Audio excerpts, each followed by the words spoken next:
आता आम्ही पाहूया रावणवध. लक्ष्मण ताजातवाना होऊन युद्धासाठी सज्ज झाला. अशा वेळी एक अद्भुत घटना घडली.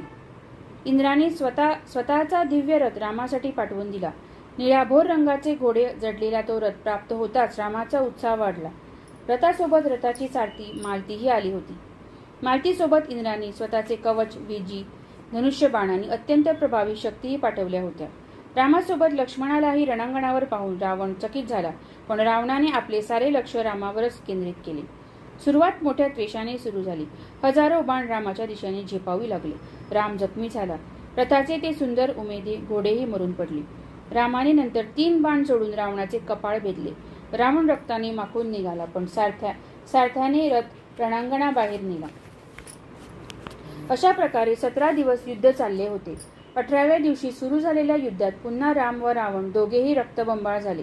शेवटी रामाच्या ब्रह्मास्त्राने रावणाचे हृदय चिरून गेले व निष्पाप होऊन रावण रथातच कोसळला.